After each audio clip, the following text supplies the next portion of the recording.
Joseph Vijay எனும் நான், இந்த வார்த்தை தான் இப்போ பெருசாக பேசப்பட்டுருக்கு. அதாவது இந்த வார்த்தையை தளபதி விஜய் அவர்கள் எப்போ சொல்லுவாங்க, தமிழக வெற்றி கழகத்தின் தலைவர் எப்போ சொல்ல போகிறாரு அப்படின்றது தமிழ்நாட்டு மக்கள் மத்தியில் மட்டுமில்லை, இலங்கை மக்கள்கிட்டையும் அது ஒரு எதிர்பார்ப்பாகவே இருக்குது. இது பெருசாக பாராளுமன்றத்திலையும், அதாவது இலங்கை பாராளுமன்றத்திலையும் இது அநேகமாக பேசப்பட்டுச்சு. இந்த தமிழ்நாட்டு எலெக்ஷன், அதாவது தமிழக சட்டமன்ற தேர்தல் நிறைவடைந்திருக்கு. தேர்தல் முடிவுகளும் வெளியாகிருச்சு. இந்த சந்தர்ப்பத்தில் முதலமைச்சராக பதவியேற்க வேண்டிய பெரும்பான்மை கட்சியாக இப்போ திகழ்ந்துட்டு வர தமிழக வெற்றி கழகத்தின் தலைவர் விஜய் அவர்கள் இன்னும் பதவியேற்கிறதுல ஒரு பிரச்சனைகள் இன்னும் தொடர்ந்து நிலவிட்டு வருது. இந்த ப்ரோக்ராம் ஷூட் பண்ணுறது 8ஆம் தேதி. ஆனால் இப்போ நம்ம பேசிகிட்டு இருக்கக்குள்ள சில வேளை அங்கே சிஎம் ஆகிறதுக்கான ஏற்பாடுகளோ இல்லாட்டி கண்டிப்பா இப்ப இந்த நிமிடத்துல என்ன நடக்குதுன்னு எங்களுக்கு தெரியாது. நாங்க இது வரைக்கும் இருக்க அப்டேட் சில வேளை இந்த ப்ரோக்ராம் டெலிகாஸ்ட் ஆனதுக்கு பிறகு ஆகிற அன்னைக்கு சில வேளை அவரே சிஎம் ஆகியிருக்கலாம். ஏன்னா இன்னும் வரைக்குமே சிஎம் பதவி அதாவது பெரும்பான்மை பெற்றுமே விஜய்க்கான சிஎம் பதவி இன்னும் வழங்கப்படல. குறிப்பா 234 தொகுதிகளில் தேர்தல் நடந்தது. விஜய் 108 இடங்கள்ல பெரும்பான்மை பெற்றிருந்தாரு. அதுலயுமே விஜய் பெரம்பூர், அதே போன்று திருச்சிராப்பள்ளி கிழக்கு போன்ற இடங்கள்ல நின்று 2லையுமே அபார வெற்றி பெற்றிருந்தாரு. ஆனா இவர் 2 இடங்கள்லையும் தேர்தலில் நின்றனால ஒரு இடத்துலக்கான சீட்டை மட்டும் தான் கொடுக்கலாம். அதாவது ஒரு இடத்துல மட்டும்தான் அவர் எம்எல்ஏ ஆக முடியும். அடுத்த இடத்துல இருந்து அவர் ராஜினாமா பண்ணணும் அப்படின்னு பார்க்கக்குள்ள அந்த பெரம்பூர்ல இருந்து அவர் ராஜினாமா பண்ண மாட்டாரு அப்படின்ற சொல்லி ஒரு கருத்தும் சமூக ஊடகங்கள்ல காணப்படுது. ஏன்னா இவர் வெற்றி பெற்றதற்கான சான்றிதழை பெரம்பூர்ல போயிட்டு தான் வாங்கியிருக்காரு. ஸோ அதனால அப்படி ஒரு விஷயம் போய்கிட்டு இருக்கக்குள்ள இவருக்கு இப்போ 118 ஆசனங்கள் தேவை.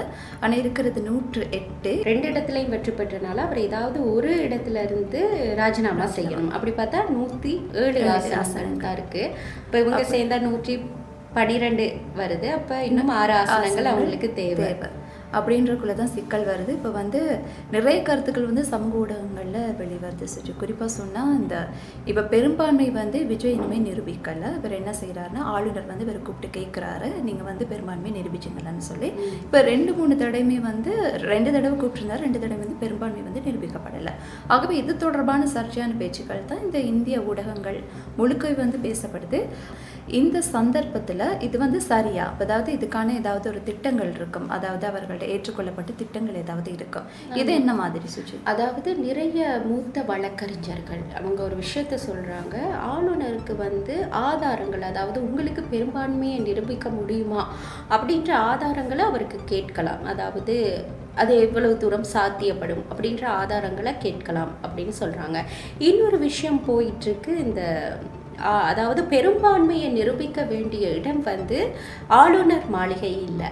அங்கே இப்போ அதிகப்படியான வாக்குகளை பெற்று முன்னிலை பெற்ற கட்சியாக தமிழக வெற்றி கழகம் இருக்கிறதுனால தமிழக வெற்றி கழகத்தின் தலைவர் தான் இப்போ முதலமைச்சராக பதவியேற்கணும். பிரசித்தி பெற்ற ஒரு வழக்கு ஒன்று இருக்குது. அதாவது RS பொம்மை கேஸ் அப்படின்னு சொல்கிறாங்க. இந்த வழக்கில் இது கர்நாடகாவில் நடந்த ஒரு விஷயம். அந்த சந்தர்ப்பத்திலேயும் முதலமைச்சருக்கு இந்த மாதிரி ஒரு பிரச்சனை இது 1989ஆம் ஆண்டு காலப்பகுதிகளில் நடந்திருக்கு. வந்த சந்தர்ப்பத்திலேயும் அந்த கட்சிக்கு, அதாவது பொம்மை என்றவருக்காகத்தான் அந்த தீர்ப்பு வழங்கப்பட்டிருக்கு, சார்பாக வழங்கப்பட்டிருக்கு. அதாவது இது எப்படி அப்படின்னு சொல்லி பார்க்கும்போது அதாவது யார் முதலமைச்சராக வரணும் அப்படின்றது பெரும்பான்மை அப்படின்ற விஷயம். முதலமைச்சரை தாண்டி பெரும்பான்மையை நிரூபிக்கிற கட்சி தானே வர முடியும். அப்போ அந்த பெரும்பான்மையை நிரூபிக்கிறது சட்டமன்றம் தான், ஆளுநர் மாளிகை இல்லை அப்படின்றது தான் தீர்ப்பு. இதை அடிப்படையாக வச்சு, அதாவது இந்த கேஸை அடிப்படையாக வச்சு விஜய் கட்சி, அதாவது தமிழக வெற்றி கழகம் உயர்நீதிமன்றத்தில் வழக்கு தொடர்ந்து இதை இந்திய மூத்த ஊடகவியலாளர்கள் சொல்கிறாங்க. அப்படி அவங்க வழக்கு தொடர்ந்தால் இது விஜய் கட்சிக்கு சார்பாக வரும் அப்படின்றதையும் அவங்க தெரிவிச்சிருக்கிறாங்க.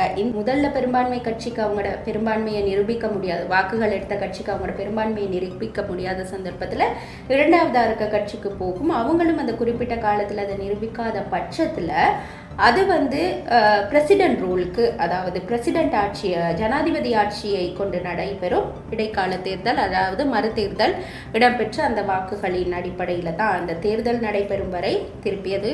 காரணம் என்னன்னா இந்த சட்டமன்றம் கலைக்கப்பட்டிருக்கு, எந்த ஒரு கட்சியுமே ஆட்சியில இருக்காது. அதனால தான் இந்த ஜனாதிபதி ரூல் வந்து அங்க மேற்கொள்ளப்படும். இது இந்தியாவில் சரி, எல்லாத்துலேயும் சரி, இந்த மாதிரி ஒரு தேர்தலை, ஐயோ இந்த தேர்தலை பார்க்கணும் அப்படின்றது இந்தியாவில் உள்ளவங்களை விட இலங்கையில் உள்ளவங்களும் சொல்லப்போனால் டிவி முன்னுக்கே இருந்தாங்கன்னு சொல்லலாம். அதாவது மட்டும் இல்லை சுஜி, இந்த சோஷியல் மீடியா வருது. அடுத்த காலையில் எழுமனோடனே ஐயோ 4ஆம் தேதி ஆகிடுச்சுன்னா சரி, இப்போ இன்னைக்கு தேர்தல் முடிவு என்ன மாதிரி வரப்போது, முதல்ல கொஞ்சம் தடுமாறிக்கிட்டு தான் இருந்துச்சு. இது நிறைய விஷயங்களே இலங்கை தேர்தலோட இந்த முறை ஆட்சி மாற்றம் இலங்கையிலையும் நடந்திருந்தது. இம்முறை இந்த இலங்கையில் நடந்த ஆட்சி மாற்றத்தோடையும் தொடர்பு படுத்தி இதை கதைச்சிருந்தாங்க. அதாவது ஒரு புதிய ஆட்சி, இப்ப இலங்கையை பொறுத்தவரையிலும் அப்படித்தானே ஒரு புதிய ஆட்சி வந்திருக்கு. அதாவது இவங்களுக்கு அரசியல் அனுபவங்கள் இருந்தாலும் இவங்க வந்து புதிதாக முதல் முறை ஆட்சி அமைத்த ஒரு கட்சி. அதே மாதிரி விஜய்க்கு வந்து அவ்வளோ பெரிய அரசியல் அனுபவங்கள் இல்லை அப்படின்னு சொல்லப்படுது. இருந்தாலும் அவங்களும் வந்திருக்காங்க.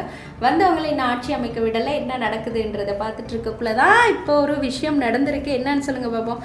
இப்போ இந்த நாங்கள் மெயினாக பேச வேண்டிய ஒரு விஷயம் இருக்குது தானே. ஆமாம். என்னென்னா இப்போ அது இலங்கையாக இருக்கட்டும், இந்தியாவாக இருக்கட்டும், எந்த நாடாக இருந்தாலும் தேர்தல்னு வரும்போது இந்த தவறான தகவல்கள் வந்து சமூக ஊடகங்களை ஆக்கிரமிக்கிறதுன்றது ஒரு விஷயமாகவே இருக்கும். அதுலேயும் ஒரு கட்சி புதுசாக வருது, இல்லைன்னா அந்த கட்சிக்கு சப்போர்ட்கள் அதிகமாக இருக்குது அப்படின்னு சொல்லும்போது அந்த கட்சி சார்ந்த தகவல்கள் தவறாக வரும். அதே மாதிரி ஆளும் கட்சி சார்ந்த தகவல்னே சொல்லலாம். அதுதான் சொல்ல வரேன். ஏன்னா ஒரு புது கட்சி வளர்ச்சி பெற்றுட்டு வர கட்சியை இல்லாமாக்குறதுக்கு சில தவறான தகவல்கள் பகிரப்படும். அதே மாதிரி ஆளும் தரப்பை வந்து ஸ்ட்ராங் இல்லாமல் ஆக்குறதுக்கும் இந்த மாதிரி தவறான தகவல்கள் பரப்பப்படும். அந்த மாதிரி சில தகவல்கள் தான் அண்மை காலமாக ஆக்கிரமிச்சிருந்தது. அதே மாதிரி அந்த தகவல்களில் பார்க்கும்போது ஸ்டாலின் அவர்களோட சொத்து மதிப்பு சம்பந்தமான பிரச்சனைகள், அதாவது சொல்லப்பட்டிருந்துச்சு. ஸ்டாலின் வந்து கூறியிருந்ததா, அவர் வந்து தேர்தலில் வந்து தோல்வி அடைந்தா அவர்கிட்ட 3000 கோடி பெறுமதியான சொத்துக்களை வந்து மக்களுக்கு எழுதி வைக்கிறதா அவர் தெரிவித்ததா ஒரு நியூஸ் கார்டு போயிருந்தது. ஆனால் சுஜி அவரோட சொத்து மதிப்பை பார்த்தா 3000 கோடி எல்லாம் இல்லை, 6.62 கோடி ரூபாய். அதாவது இவர் வந்து இந்த வேட்புமனு தாக்கல்ட போது சொத்து மதிப்பை வழங்கணும். அதில் வந்து அவரோட சொத்து மதிப்பு வந்து 6.62 கோடியாக தான் இருந்திருந்தது. இது வந்து நியூஸ் கார்டு, அதாவது சன் நியூஸ்ட கார்டை எடிட் செய்து தான் இது தவறாக பகிரப்பட்டிருந்தது.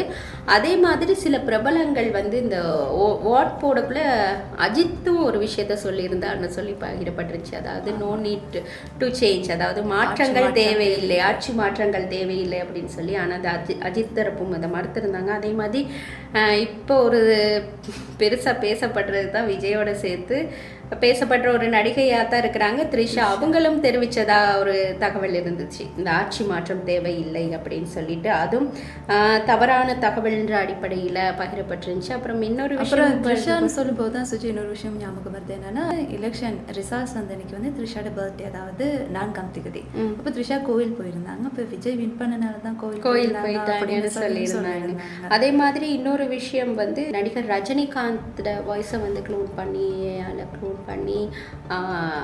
அதிமுக திமுக ஆட்சிக்கு வந்து இந்த தமிழகத்தை வந்து இனி யாராலையும் காப்பாற்ற முடியாது அப்படின்னு சொன்னதாக தெரிவிச்சிருந்தாங்க. ஆனால் இந்த தேர்தல் காலங்களில் ரஜினிகாந்த் வந்து யாருக்கும் சப்போர்ட் பண்ணலான்னாலும் சில விடயங்கள் ஊடாக இவர் வந்து திமுக சார்ந்த விஷயங்களை செய்ததாகவும் தெரிஞ்சிருந்துச்சு. ஆனால் இது வந்து இப்படி ஒரு விஷயமும் பகிரப்பட்டுச்சு. அதுக்கு பிறகு ஒரு விஷயம் பகிரப்பட்டுச்சு. இந்த விகடன் பத்திரிகையில் வந்து ஃப்ரண்ட் பேஜில் வந்து ஜோசப் விஜய் ஆகிய நான் அப்படின்னு வந்து ஆனந்த விகடன் வந்து அட்டைப்படத்தில் போட்டிருந்தாங்கன்னு சொல்லி இதை வந்து ஆனந்த விகடனும் மறுப்பு தெரிவிச்சிருந்தது.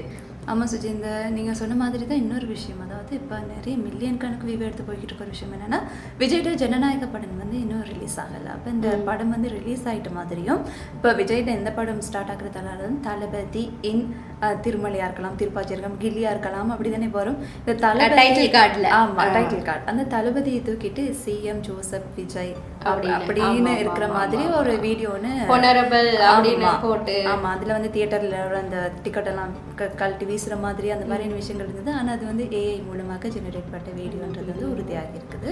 அது மட்டும் இல்லாமல் நீங்கள் இந்த ஆனந்த விகடன் சொன்ன மாதிரி இன்னொரு விஷயம், ஃப்ரண்ட்லைன் மேகசின்னு சொல்லி ஒரு மேகசின், அதில் வந்து விஜய் வேவ்னு சொல்லி இந்த எலெக்ஷன் வின் பண்ணதுக்கப்புறம் வர்ற ஒரு வாகனம் வேன் ஒன்று இருக்குது, அதில் விஜய் ஏறி நிற்கிறாரு. வந்து இந்த ஃப்ரண்ட்லைன் மேகசின் வந்து வெளியிட்டிருந்தது. வெளியிட்டு அப்போ அதை வந்து உண்மை மாதிரி தான் காட்டியிருந்தாங்க. பிறகு அவங்களே வந்து இது வந்து உண்மையான புகைப்படம் இல்லை அப்படின்னு சொல்லி அவங்களே வந்து சொல்லியிருந்தாங்க. அது ஒரு விஷயம் வந்து பகிரப்பட்டிருந்தது. அதே மாதிரி தான் இப்போ நாங்கள் முதல்ல கதைச்சிட்டு இருந்தோம். இவர் பெரும்பான்மை நிரூபிக்கப்படாத விடத்தில் வந்து அடுத்த கட்சி வரும், அவங்களுக்கு முடியாட்டி ஜனாதிபதி ஆட்சியை நோக்கின அப்புறம் அதுக்கப்புறம் இடைத்தேர்தல் வரும் அப்படின்ற விஷயம்.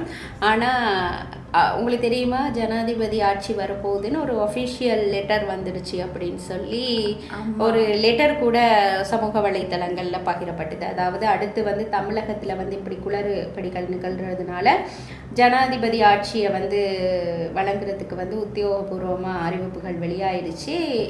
அடுத்த தேர்தல் வரப்போகுதுன்ற அடிப்படையில் ஒரு லெட்டரும் ஷேர் ஆயிருந்துச்சு. அதுவும் ஒரு தவறான தகவல். ஏன்னா அப்படி ஒரு நியூஸ் வந்திருந்தால் இது ஒரு பெரிய சென்சேஷனல் நியூஸ் ஆகிருக்கும் தானே. அப்போ இது ஒரு தவறாக இருக்குது. இது இப்படி போக்கில் தான் இந்த மாதிரி தவறான தகவல்கள் பகிரப்படுது. இந்த விஷயத்தோட அடுத்து நாங்கள் பார்க்குற ஒரு விஷயமா இருக்கும். ஆமாம் சுஜின், நீங்கள் சொல்லக்குள்ள இன்னொரு விஷயம் சொல்லணும். என்னென்னா இந்த இந்தியன் மீடியாஸ் இருக்குது இல்லையா, இப்போ மீடியாவில் நிறைய நியூஸ் வருது. எந்த நியூஸ் உண்மை எந்த நியூஸ் பொய்ன்னு சொல்லி இப்போ கண்டுபிடிக்கிறதே ரொம்ப கஷ்டமாக இருக்குது. ஏன்னா ஆஃபீஷியல் பெரிய பெரிய சேனல்ஸே வந்து ஒரு நியூஸ் தார நம்பர் வந்து இன்னொரு நியூஸ் தாராங்கல்ல, அதுலேயும் இப்போ இந்த யூடியூபர்ஸும் நினைஞ்சிட்டாங்களா, அவங்களும் இடையில வந்து ஒவ்வொரு கணக்குகள் சொல்கிறாங்க. அப்போ சில நம்பிக்கையான யூடியூபர்ஸ் இருக்காங்க இந்தியாவை பொறுத்தவரையில், அதாவது தமிழகத்தை பொறுத்தவரையில் அதிகம்னு சொல்லலாம். அப்போ அப்படி பார்க்கக்குள்ள அவங்க ஒரு நம்பர்ஸை சொல்கிறாங்க. இப்போ இது வந்து ஒரு பெரிய குழப்பமாகவே போயிட்டு இருக்கு. ஆஃபீஷியலா ஒரு அறிக்கையை வந்து யார் வெளியிடுறது அப்படின்னு ஒரு குழப்பம் இருக்குது தானே. இலங்கையை பொறுத்தவரையில் சொல்லுவோம், இப்போ இந்தியாவில் இப்படி ஒவ்வொரு நம்பர்ஸ், ஏன்னா சன் நியூஸை பார்த்தா அதில் ஒன்று போகுது, நியூஸை ஒன்று பார்த்தா அதில் ஒன்று போகுது, பொலிமரை பார்த்தா அதில் ஒன்று போகுது. அப்படின்னா இலங்கையை பொறுத்தவரையில் நம்ம பார்த்துட்டு வந்து எத்தனை எலெக்ஷன் ஃபேஸ் பண்ணியிருக்கோம், நம்மளோட ரிசல்ட்ஸ் எல்லாமே எல்லா சேனல்லையுமே ஒரே மாதிரி போகும். இன்னொரு விஷயம் என்னன்னா, சரியாக தேர்தல் வாக்கெடும் நடவடிக்கைகள்லாம் முடிச்சதுக்கு பிறகு தேர்தல் ஆணையம் வந்து இதுக்கு சரியான ஒரு அறிக்கை அவங்களும் வெளியிடுவாங்க தான், இல்லைன்னு சொல்லலை. ஆனால் ஒவ்வொரு முறையும் நாங்கள் வந்து தேர்தல் ஆணையத்தால் வெளியிடுறதை தான் ஊடகங்கள் வெளியிடுவாங்க. தேர்தல் ஆணையம் சைன் பண்ணி தான் இந்த ரிசல்ட்ஸை வெளியில் விடுவாங்க. ஆமாம், இப்படி அதனால ஒரு பார்க்க வேண்டிய இதில் வந்து எதை நம்புறது. இப்போ நாங்கள் சொன்ன மாதிரி இந்த எலெக்ஷனை வந்து உலக வாழ் தமிழர்களே பார்த்துட்டு இருந்தாங்க. பெரிய ஒரு பரபரப்பாக இருக்குது இந்த தமிழக எலெக்ஷனில். இந்தியாவில் இருக்க டெல்லி வரைக்கும் இது ஒரு ஆட்டு வச்சிருக்கு அப்படின்னு தான் சொல்லலாம். அந்த அளவு ஒரு பரபரப்பாக போயிட்டுருக்கு. மற்றது சில இந்திய ஊடகங்கள், டெல்லியில் இருக்க ஊடகங்கள் வந்து ஒரு ஹெட்லைனோட போட்டிருக்கிறாங்க. அதாவது தமிழக வெற்றி கழகத்தின் பனையூரில் இருக்க அவங்களோட கட்சி அலுவலகத்துக்கு போயிட்டு அதை வீடியோ எடுத்து அங்கே வந்து சாதாரணமாக பிளாஸ்டிக் சேர்ஸ் தான் போட்டிருக்கிறாங்க. இங்கே இருந்து தான் விஜய் டிஸ்கஸ் பண்ணார், எல்லாமே ரெட் அண்ட் எல்லோவில் இருக்குது. அதாவது எலெக்ஷன் வாரை வந்து தமிழக வெற்றி கழகம் வார் ரூம், இதுதான் வார் ரூம் அப்படின்ற டைட்டிலோட ஊடகவியலாளர்கள் போயிட்டு அங்கே வீடியோஸ் எடுத்து காட்டுறாங்க. இது மாதிரி ஒரு பெரிய ஒரு பரபரப்பையே ஒரு பெரிய ஒரு பேசு பொருளாகவே மாறி இருக்கு. அந்த சந்தர்ப்பத்தில் எதை நம்புறது அப்படி பார்க்கும்போது இந்திய தேர்தல் ஆணையகம், அதாவது தேர்தல் ஆணையம் வந்து இன்னும் கடுமையான சட்டங்களை இன்னும் கடுமை, அதாவது இந்த தேர்தல் காலங்களில் வந்து தேர்தல் ஆணையம் தான் ஒரு பெரிய பவராக இருக்கும். ஏன்னா அப்போ அந்த மாதிரி இன்னும் கடுமையான சட்டங்களை இம்ப்ளிமெண்ட் பண்ணியிருக்கலாமா, இது இன்னும் தெளிவாக அப்போ மக்களுக்கு போய் சேர்ந்துருக்கும். இது எப்படியோ 108 ஆசனங்கள் அப்படின்றது இப்போ உறுதியாயிடுச்சு. அவங்க உறுதியான தகவல் கொடுத்துருந்தாலும் அந்த ரிசல்ட்ஸ் வரக்குள்ள ஒரு பெரிய குழப்பங்கள் இருந்தது. அப்போ இந்த மாதிரி விஷயங்கள் இந்த எலெக்ஷன் காலத்தில் வந்துட்டு இருந்துச்சு. இலங்கையில் நடந்த எலெக்ஷனை விட இது வந்து ஒரு நாங்கள் இலங்கையில் உள்ளவங்க பெருசாக பேசுகிற ஒரு எலெக்ஷனாகவே அமைஞ்சிச்சு.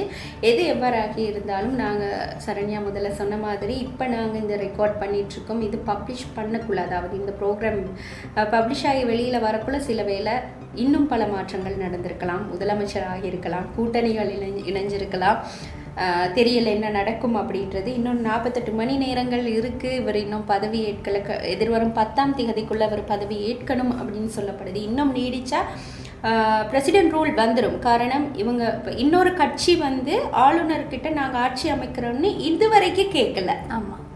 அப்போ ஆளுநர் வந்து 8ஆம் தேதி வரைக்கும் காலையில் ஒரு நியூஸ் ஒன்று வருது, எந்த கட்சி வந்து பெரும்பான்மையை நிரூபித்தாலும் அவங்க ஆட்சி அமைக்கலாம்னு ஆளுநர் சொன்னதாக வருது.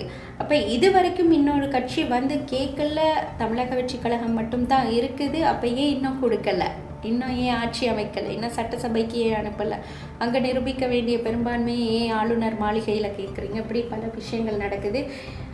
சில வேளை நாங்கள் முதல்ல சொன்ன மாதிரி சிஎம் ஆகியிருக்கலாம் ஜோசப் விஜய், தெரியலை என்ன நடக்கும் அப்படின்றது. இன்னும் டைம் இருக்குது இந்த மாதிரி. ஆனால் அதுக்கிடையில் இந்த மாதிரி வதந்திகளை நம்பாதீங்க. சில தகவல்களை வந்து சரி பாருங்கள். நியூஸ் கார்ட்ஸ் வந்தால் சன் நியூஸ்னு வந்தோடனே இது உண்மையாக இருக்கும். ஏன்னா சன் நியூஸ்ன்ற பாணியில் எழுத்துக்களை பாருங்கள், அந்த பாணியில் வந்து வேற ஒரு நியூஸ் கார்டு வரலாம்.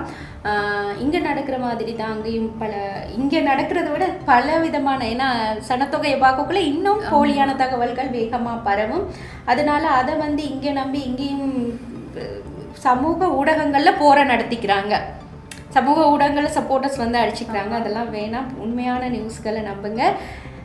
இன்னும் டைம் இருக்குது, என்ன நடக்கும்னு தெரியல. சில வேளை இந்த நிகழ்ச்சியை செஞ்சுட்டு இருக்கக்குள்ள இது டெலிகாஸ்ட் ஆகக்குள்ள அவர் சிஎம் ஆகியிருக்கலாம். எனவே எது எவ்வாறாயினும் ஒரு பெரிய ஆட்சி மாற்றத்தை, அதாவது பெரிய ஒரு புரட்சி, ஆட்சி மாற்றம் இல்லை, இன்னொரு புரட்சியை கொண்டு வந்திருக்கிறாங்க. ஆட்சி மாற்றத்தை எண்ணிய மக்களுக்கு வந்து ஒரு மாற்றமாக ஒரு நம்பிக்கையாக விஜய் இருந்திருக்கிறாரு. 108 ஆசனங்களை பெற்றுக்கிறதுன்றது வந்து பழம்பெரும் பெரிய ஜாம்பவான் கட்சி 2 பின்னுக்கு தள்ளிட்டு இவங்க பெற்றிருக்காங்கன்றது ஒரு பெரிய விஷயம். அதுக்கு வரலாறையும் மாற்றி எழுதியிருக்காங்க. அதுக்கு வந்து தமிழக வெற்றி கழகம் மற்றும் ஜோசப் விஜய் அவர்களுக்கு வாழ்த்துக்கள்.